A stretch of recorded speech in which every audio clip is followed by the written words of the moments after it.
Alright everybody, welcome to episode of Psykos Platters, episode 227.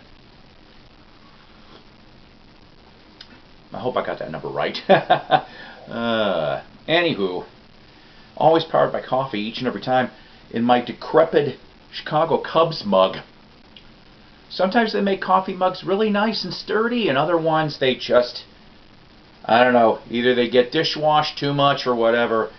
This will teach me sometimes, you know. And the Cubs is my favorite team, by the way. Yes. Let's see. I've been a fan 48 years. We're doing all right this year so far. If anybody, of course, has laughed at my teared up video when we won the World Series. Yes. Took 46 years of suffering. So the nature of the video today is this. I think I brought this up before. We're going to shift for a couple videos, okay? I love doing my vinyl. Oh, I still have vinyl to show you. In fact, stuff I even got this week. But I didn't want. I wanted to make some room here in the record room, Mighty Psykos record room, and this is one way of doing it. This is going to be a three-parter. I know you'll be like, oh, not a three-parter. First two parts going to be regular bands of such. The third part will be all Elvis. Yes, see, Elvis fans are going to definitely want to see this third part for sure. But I suggest that you look at all of these because I don't know about you, I'm a music geek, period. Okay? Vinyl is my main weakness. CDs are another one of my weaknesses. Cassettes to a smaller degree. 8 tracks way to a smaller degree. What I'm getting at is that this happened 2 weeks ago, we're going to say? 2 weeks ago. Huge CD haul. I mean huge. That was my shitty Trump impression. Anyway. Huge. So I ended up getting so many CDs that it's going to take the 3 parts. Now, the cool part about it is, because you're probably going, well, Mighty Psycho, who really gives a crap about your CDs? And I get it. How about if I tell you that 90% of these CDs that I grabbed were 75 cents or even less per CD? How about if I tell you that? Because it's true.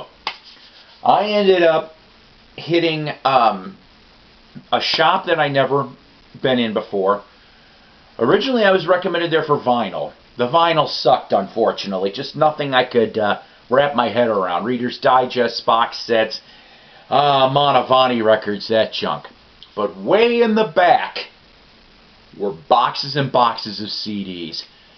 So many that the guy even went off and told me that in a future trip or two, he's going to probably be bringing me a couple thousand more to look at. And I'm going, okay.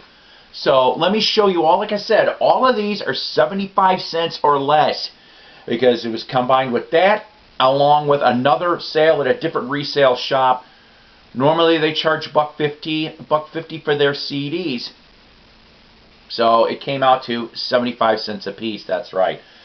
Alright, Brooklyn Cowboys right off the bat. Maybe you've never heard of them. I didn't either, but I tripped on this here, and it's a super group. Well, back then anyway. Buddy Cage from New Riders of the Purple Sage. Walter Egan. Yeah, that Walter Egan. You are the magnet, I am the steel. Yeah, whatever. And Jeff Stick Davis from the Amazing Rhythm Aces, along with a couple other musicians, ended up doing the Brooklyn Cowboys. Never heard of this band before. I can't wait to listen to this. This one here, of course, has got stickered promo and punch promo. You Pink Floyd fans, I got to admit, I never thought I'd come across this. Sid Barrett's album, solo album, Barrett, from, if I remember correctly, I think this one's from 70. I think. I don't know. Anywho, but there's a bunch on here. I tripped on this album years ago. Gigolo Ant's my favorite. Effervescing Elephant's another one. Baby Lemonade. Just different fun stuff here. Oh, by the way, all of these CDs, super duper clean. I'm not kidding you. From the mid-'80s, well, the late '80s, excuse me, Apco presses. Original Apco presses between the buttons for the Stones, front and back. A very awesome, one of my favorite Jefferson Starship albums, Red Octopus, from the mid-'70s, that's right, with the bonus tracks. Here's the front, here's the back. I'm going to tell you, Fast Buck Freddy I love Miracles, the album version Miracles, honestly. There's just a lot of cool stuff on this damn album. I liked the lineup when it was Grace Slick and Marty Balin and Kantner and Papa John Creech on the violin. And Greg Chiquito, oh God, what a guitar player, right? All of those people. Excellent album, seriously. Alright, I showed bits of this before, but like I said, this was part of the 75-cent thing. I got the Chess Blues box set, Volume 1. This is all from from 90. Yeah, Volume 2, 52 to 54. Volume 3, 54 to 60. And lastly, Volume 4, 60 to 67. I've listened to about all of this now. Awesome. Totally awesome stuff from Chess, courtesy of MCA. It was originally a 4-disc box set, but no book and no thing. I found them like this. Alright, these next two. Are you Floyd fans? These I thought were pretty cool. All things considered, these came out in, yes, I thought so, 99. And what cracked me up is the $49.99 price labels for the Pink Floyd Anthology 1 and 2. Yes, Pink Floyd Anthology 1 and 2. These came out in 99, and I'm assuming, obviously, that there wasn't a Rarities box set yet. I know Works dabbled in a little bit of unreleasedness. The sound quality on these things are actually very awesome. On my CD, on my Technique CD, it's awesome. In my car stereo, it's awesome. I'm really surprised. Basically, though, of course, they dealt with 1967. Well, this one here, the Volume 1 was 65 to 83, okay? And Volume 2 is 67 to 83. But with the Volume 1, I mean, you're going back to their early blues roots. And that I fell in love with that stuff. King B, I love King B. Lucy Lee was good, but King B, straight off of an acetate back then. Candy in a Currant Bun, Flaming, Apples and Oranges, Astronomy Domine. I love It Would Be So Nice. And Scream Like That, Scream, all that stuff. And they try to go in chronological order amongst the vinyl, across the bootlegs. But Anthology 1 and 2, excellent stuff. I can't believe they charged originally $49.99 for those back in 99. Another Stones one, Get Your Ya-Ya's Out. That's the live album from 70. Glad to have that. I gotta tell you, I didn't know they put Tim Buckley on CD. I've got this one to show. I'll have another one, but Happy Sad. Happy Sad. This one was actually produced by Jerry Yester, member of Modern Folk Quartet that would end up in the Lovin' Spoonful, and Zal Yanofsky, I don't know if I'm pronouncing that right, who was in the Lovin' Spoonful barely at that time, because this came out in 67. Awesome stuff. You know, whenever I meet Jerry, I got to talk to him about this album. Shifting gears for a second, Guns N' Roses. You know what? Guns N' Roses, no matter what you say, you know, the first album was you know, Appetite was excellent, I thought. A little overplayed nowadays, but excellent. Lies, Lies, Lies was good. But I was happy, you know, when Use Your Illusion came out. This is one of the volumes. This is the second one. Didn't have the first one in there at the time. The Hollies anthology from the original master tapes on Epic. Actually had some unreleased material at the time. Rhino. I love Rhino comps. The very best of the impressions. That's right. Curtis Mayfield and company. Front and back on that. I love my soul. I really do. Yes, a super duper clean copy of Pink Floyd's The Wall for 75 cents for both discs and the booklet. Oh yeah, here's my other one. The Tim Buckley's Tim Buckley. That's what I've got for this one too. And both of these, by the way, were on Elektra. Yeah, it looks like late 80s press. Late 80s press for those.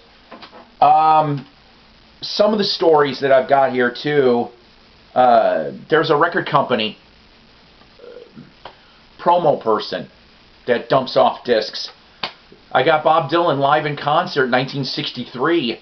Yeah, I haven't listened to this yet, but it's kind of cool at Brandy University. That one was not too far long ago. Terry Nolan in concert. I got a couple Terry Nolans.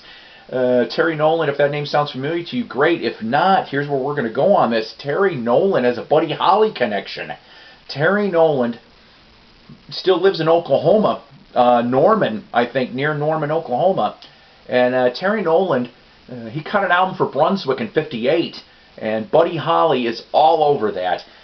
Terry Nolan also ended up cutting a lot of material at Norman Petty's studio over in Clovis, New Mexico. Here's the front, there's the back. This is when he started coming back out and doing live stuff. It says here, the first 1,000 copies will be consecutively numbered and signed by Terry. Well, unfortunately, mine is not signed by Terry. I wish it was. Classic Masters, April Wine. I love April Wine.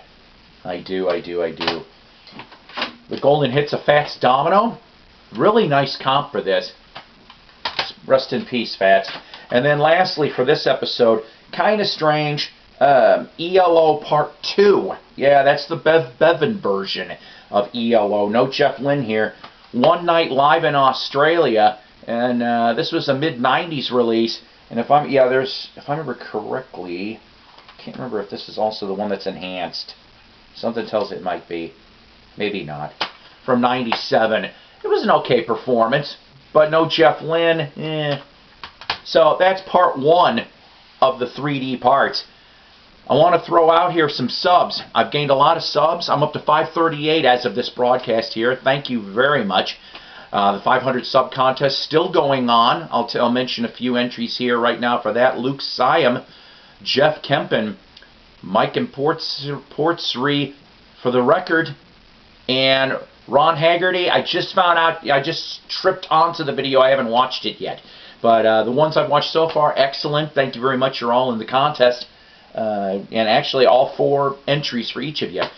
Okay, so new subs. This is not exactly in any chronological order, but I'm just divvying them up by 10s. Linda Legg, Dave Sandberg, Dan Powers, I like this one. Sack Blabbeth, 65.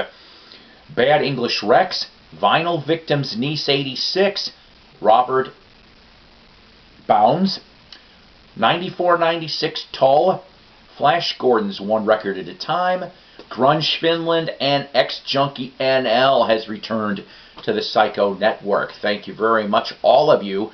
And like I said, if I didn't mention your name, don't worry about it. I'm just splitting it amongst the episodes. Wax Museum with Ronnie Dark and Night Owl Lounge, Sunday night, 6 to 9 p.m. Central and 9 to 10 Central on WVOA 87.7 Syracuse, New York. Go like them on Facebook on those pages, and you can listen to them on Uber stations. Excellent, excellent radio shows. Damn it, they kick ass on Sundays. Thrifty Music Collectors Group, Tim Smith and Company. He's always doing real good, too. Prayers for Doug Fields. I'm just going to leave it at that, please. Prayers for Doug Fields and his Vinyl Grotto.